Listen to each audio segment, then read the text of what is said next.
तो गाइस आज अपन देखने वाले हैं अपनी ऑपरेटिंग सिस्टम की यूनिट 1 का next topic evolution of operating system. Evolution means कि सबसे पहले हम लोग कीपैड यूज करते थे, कीपैड से फिर स्मार्टफोन आए, ऐसे कर करके एक चीज का एडवांस वर्जन बनता गया स्टेप बाय स्टेप, वही अपना इवोल्यूशन होता है। तो अपन ऑपरेटिंग सिस्टम की भी इवोल्यूशन देखेंगे। पहले ऑपरेटिंग सिस्टम नहीं होता था, फिर आया, फिर और एडवांस हुआ। The operating system has evolved from simple manual operation to highly sophisticated system to improve efficiency, resource utilization and user interaction। पहले कंप्यूटर ना बिल्कुल बेसिक था, कोई ओएस नहीं था, सब मैनुअली काम करते थे। बट आज जो ओएस है वो बहुत इंटेलिजेंट हो गया, वो खुद ही सब कुछ मैनेज करता है। जैसे ओएस को ना इम्प्रूव इसलिए किया गया ताकि अपना जो काम है ना वो फास्ट हो और सीपीयू वेस्ट ना हो और यूजर जो है वो इजीली इसको यूज करे। पहले क्या होता था, एक काम 10 मिनट में होता था, बट आज क्या हो रहा है, 10 काम सेम टाइम में हो रहे हैं। जैसे कंप्यूटर अपने पावरफुल होते गए, सीपीयू इंक्रीज और रैम। तो ओल्ड पीसी में क्या होता था, 1 GB रैम होती थी, पर अब कैसा हो गया, 16 GB रैम आने लग गई है। हार्डवेयर पावरफुल यानी कि उसको हैंडल करने के लिए ओएस भी एडवांस होना जरूरी है। सिंपल फोन में सिंपल ओएस होता है, बट स्मार्टफोन में क्या होता है, एंड्रॉइड और कॉम्प्लेक्स ओएस होता है। अब अपन इसकी स्टेजेस देखते हैं। तो ये देखो, ये तो मैं पूरा एक पिक्चर जैसा वो बन गया है अपना।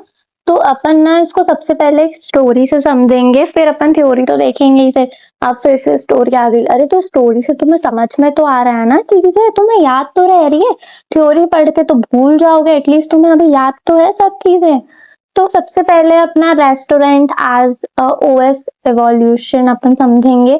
सबसे पहले आती है अपनी सीरियल प्रोसेसिंग। सीरियल प्रोसेसिंग वाली पिक्चर दिख रही है तुम्हें, क्या हो रहा है उसमें, one chef one order waiting.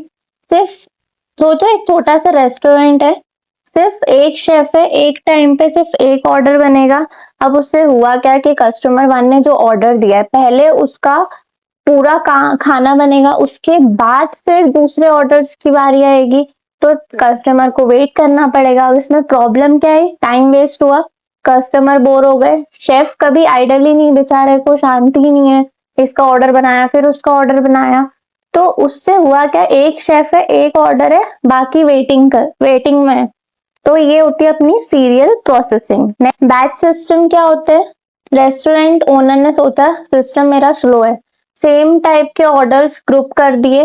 Means 10 लोग आए, सबने डोसा ऑर्डर कर दिया, तो शेफ एक साथ 10 डोसा बना देता है।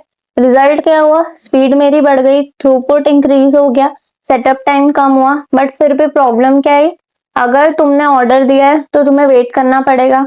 अब यार 10 डोसा बनाने में टाइम लगेगा, इसे तो वेट करोगे, बीच में अब तुम चेंज नहीं कर सकते। ऑर्डर दे दिया भाई मैंने, तो 10 के हिसाब से बना रहा हूं मैं, तो तुम चेंज भी नहीं कर पाओगे। तो इसको याद कैसे रखेंगे, सेम ऑर्डर एक साथ हो गए, वो अपना बैच सिस्टम होता है। फिर अपना नेक्स्ट आता है multi programming, chef switching task. Owner ने क्या देखा, शेफ कभी फ्री हो जाता है। अब जैसे तुम आलू बॉईल कर रहा है शेफ, तो वो अब आलू बॉईल जब तक हो रहा है तब तक वो फ्री है। तो अब उसने क्या किया, मल्टीपल ऑर्डर एक साथ हैंडल करने शुरू कर दिए। मींस एक डिश स्टोव पे कुक हो रही है, तब तक शेफ दूसरी डिश प्रिपेयर कर रहा है।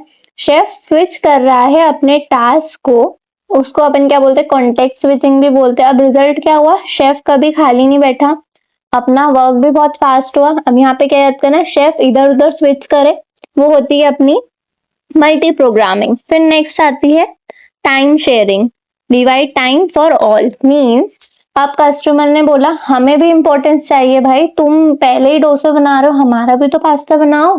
तो अब सिस्टम चेंज हुआ, शेफ हर ऑर्डर को थोड़ा थोड़ा टाइम देता है। सीन क्या हुआ, 2 मिनट उसने पास्ता में लगाया, 2 मिनट पिज्जा, 2 मिनट नूडल्स, फिर वापस 2 मिनट पास्ता, ऐसे कर करके उसने काम करा। सबको लगता है कि भाई उनका ऑर्डर बन रहा है। रिजल्ट क्या हुआ, जल्दी रिस्पॉन्स मिला, सबको भी अटेंशन मिली। तब इसको कैसे याद करोगे, हर ऑर्डर को थोड़ा थोड़ा टाइम मिला, मींस अपनी टाइम शेयरिंग हुई।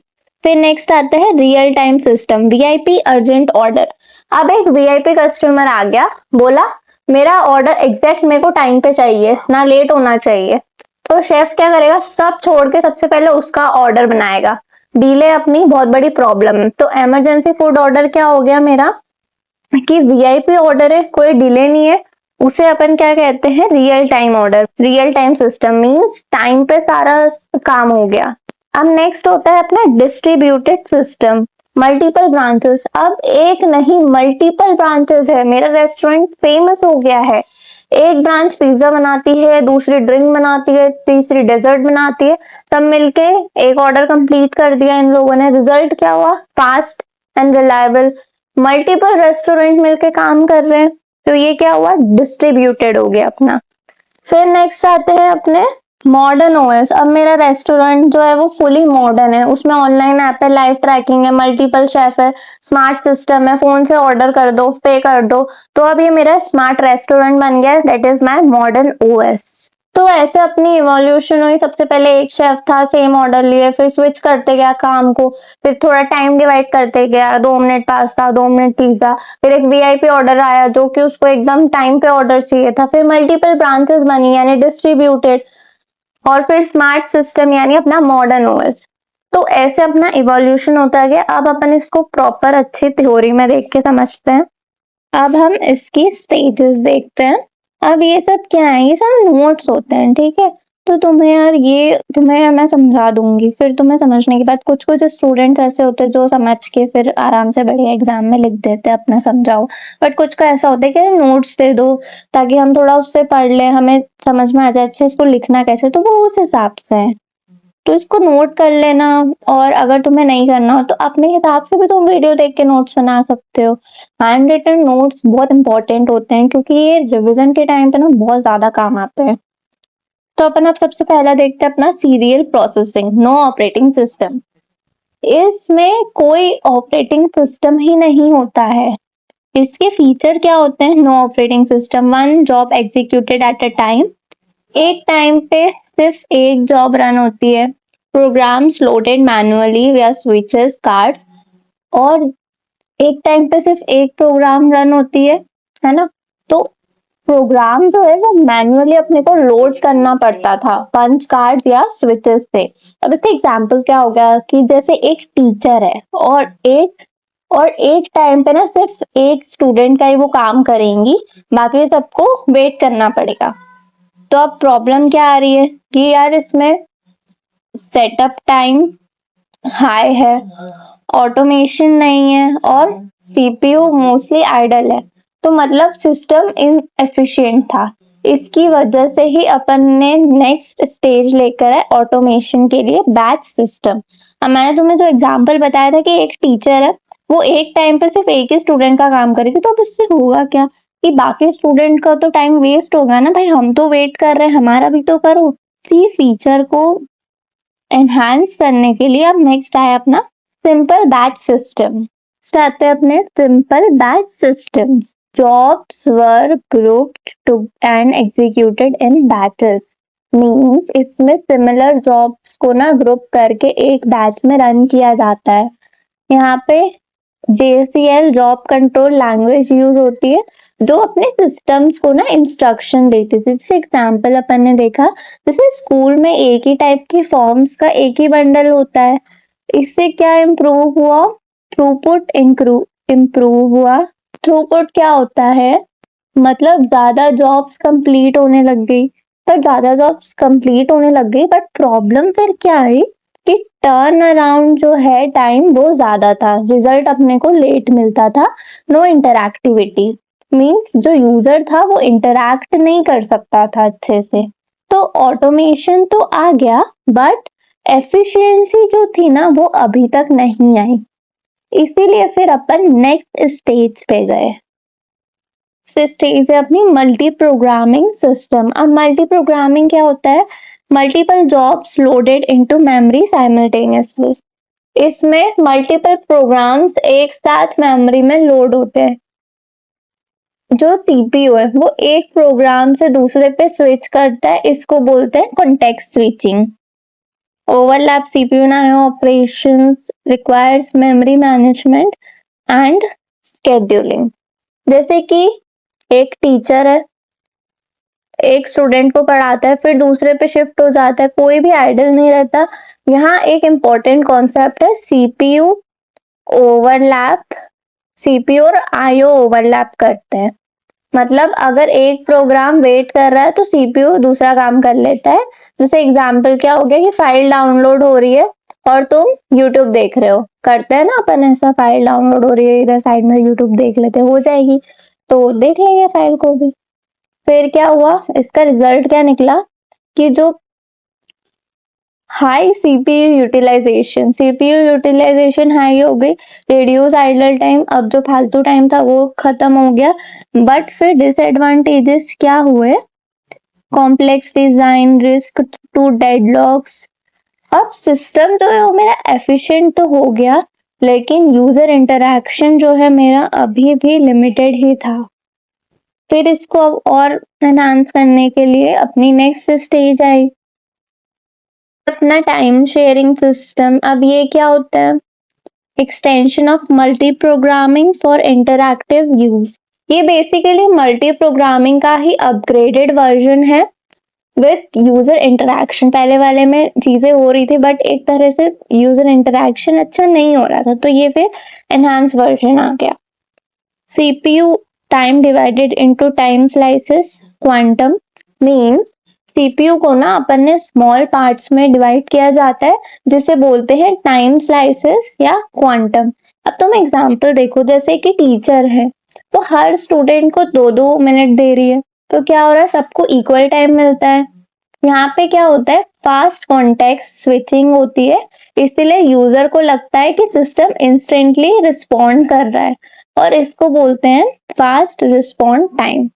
ऐसे एग्जांपल देखो, एक साथ तुम क्या कर रहे हो, ब्राउजर भी यूज कर रहे हो, म्यूजिक भी और कोडिंग भी यूज कर रहे हो, तो यही अपना एक्चुअली रियल वर्ल्ड सिस्टम्स का बेस है।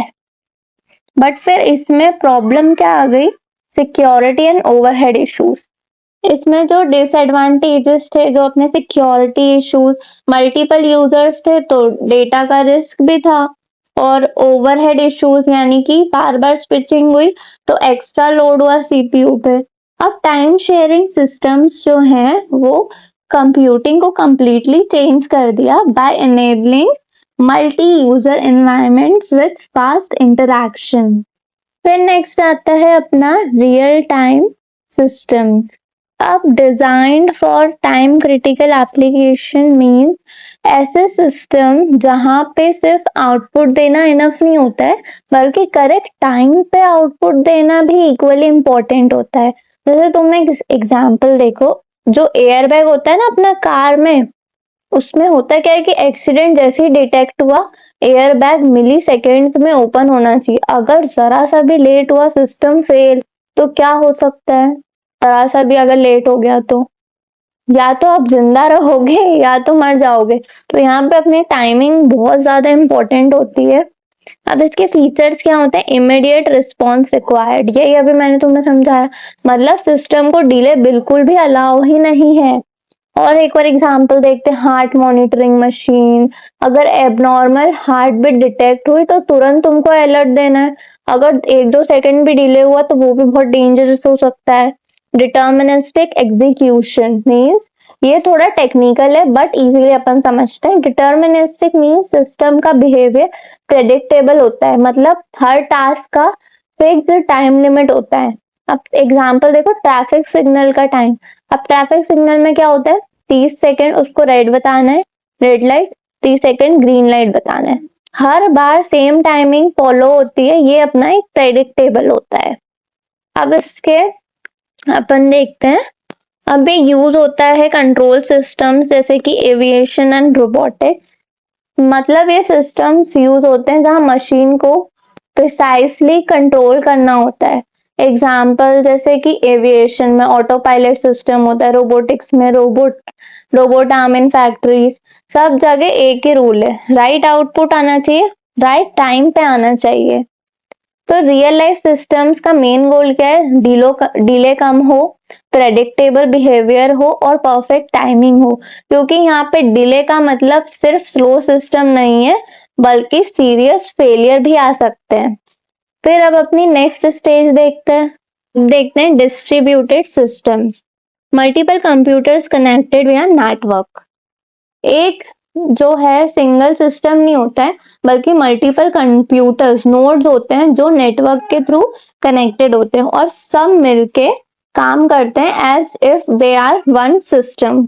एग्जाम्पल तुम देखो, गूगल का सिस्टम, डेटा एक ही कंप्यूटर में स्टोर नहीं होता, वर्ल्ड के डिफरेंट सर्वर्स में डिस्ट्रीब्यूट होता है। फिर तुम सर्च करते हो, रिजल्ट इंस्टेंटली भी तुमको मिलता है।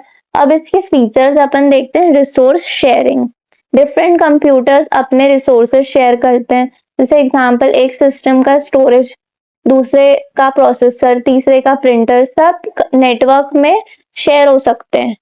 Parallel processing means multiple computers एक ही प्रॉब्लम को डिवाइड करके साइमल्टेनियसली सॉल्व करते हैं। सोचो एक बिग टास्क है, उसमें क्या होगा कि एक कंप्यूटर करेगा तो स्लो हो जाएगा, पर अगर 5 कंप्यूटर मिलकर उसको सॉल्व करेंगे तो क्या होगा, फास्ट होगा। फिर नेक्स्ट है अपना communication between nodes. Means nodes computers के एक दूसरे से डेटा एक्सचेंज करते हैं। तुम एग्जांपल देखो, व्हाट्सएप मैसेज में क्या होता है, तुम्हारा फोन है, फिर सर्वर है, फिर रिसीवर का फोन आया। ये पूरा कम्युनिकेशन क्या होता है, डिस्ट्रीब्यूटेड सिस्टम का एक पार्ट है। अब इसके एडवांटेजेस क्या होते हैं, हाई रिलायबिलिटी, स्केलेबिलिटी। अगर एक कंप्यूटर फेल हो गया तो सिस्टम बंद नहीं होता है, दूसरे पे काम हो जाएगा। वेबसाइट सर्वर डाउन हो गया तो दूसरा सर्वर इमीडिएटली हैंडल कर लेता है, सिस्टम जो है अपना स्टिल रन होता है। स्केलेबिलिटी मींस सिस्टम को इजीली एक्सपांड कर सकते हो। यूजर्स बढ़ रहे हैं तो क्या होगा, और कंप्यूटर सर्वर्स को ऐड कर दो, परफॉर्मेंस भी मेंटेन रहेगी। तो जो डिस्ट्रीब्यूटेड सिस्टम्स का मेन आइडिया क्या होता है, मल्टीपल कंप्यूटर्स को एक ही टीम की तरह यूज करें, उससे क्या होगा, फास्ट, रिलायबल और स्केलेबल सिस्टम बनता है। तो अब अपन देखते हैं अपनी last stage, modern operating systems, highly advanced and user centric systems. जो आज के टाइम के एडवांस्ड और यूजर फ्रेंडली सिस्टम्स होते हैं। आज के जो ओएस है सिर्फ मशीन के लिए नहीं, यूजर के कंफर्ट के लिए डिजाइन होते हैं। मतलब ये क्या है, इजी टू यूज है, फास्ट है, स्मार्ट है। एग्जांपल तुम देख लिया, विंडोज, एंड्रॉइड, तुम बिना टेक्निकल नॉलेज के भी इसको इजीली यूज कर सकते हो। अब इसके फीचर्स क्या होते हैं, GUI based interfaces. GUI means graphical user interface, मतलब तुम कमांड्स को टाइप नहीं करते हो, आइकन्स, बटन्स, विंडोज को यूज करते हो। अब एग्जांपल, मोबाइल ऐप्स पे टैप करना, डेस्कटॉप पे फोल्डर्स को ओपन करना इजी है, प्लस विजुअल इंटरेक्शन भी हो गया तुम्हारा। फिर नेक्स्ट है अपने multitasking and multi threading. Multitasking means एक टाइम पे मल्टीपल एप्लीकेशन रन करना, और मल्टी थ्रेडिंग मीन्स एक ही एप्लीकेशन के अंदर मल्टीपल टास्क रन करना। जैसे एग्जांपल आ गया, तुम यूट्यूब, व्हाट्सएप, क्रोम एक साथ यूज कर रहे हो, ब्राउजर में मल्टीपल टैब्स आ रहे हैं, सिस्टम को ये स्मूथली हैंडल कर लेता है सब कुछ चीजें। फिर नेक्स्ट है अपना networking and cloud integration. Modern OS जो है इंटरनेट और क्लाउड के साथ डीपली कनेक्ट होते हैं। जैसे एग्जांपल, गूगल ड्राइव देख लिया तुमने, आई क्लाउड, वन ड्राइव। डेटा जो है ऑनलाइन स्टोर होता है, कहीं से भी एक्सेस कर सकते हो तुम इसको। फिर नेक्स्ट है अपना mobile and embedded OS. OS सिर्फ कंप्यूटर्स में नहीं, मोबाइल्स और डिवाइसेस में भी होते हैं। कौन से मोबाइल में, एग्जांपल एंड्रॉइड मोबाइल ओएस है, स्मार्ट टीवी में भी है, वॉशिंग मशीन। अब इसका फोकस क्या है, performance, security and scalability. System को फास्ट और रिस्पॉन्सिव होना चाहिए। क्यों, एग्जाम्पल देख लो, एप्स जो है मेरे इंस्टेंटली ओपन होने चाहिए। सिक्योरिटी, डेटा जो है मेरा सेफ होना चाहिए, फिंगर लॉक पैटर्न यूज कर लिया। सिस्टम को फ्यूचर नीड्स के अकॉर्डिंग एक्सपांड कर सके, अपडेट्स आए, न्यू फीचर्स को अपन इजीली ऐड हो, ये सब चीजें अपना मॉडर्न ओएस करता है। तो मॉडर्न ओएस का मेन गोल क्या है, यूजर को इजी एक्सपीरियंस देना, सिस्टम को फास्ट रखना और डेटा को सिक्योर रखना। ये सब चीजें एक प्लेटफॉर्म पे हो जाए, ये अपना मॉडर्न ओएस का गोल होता है। ठीक है, थैंक यू।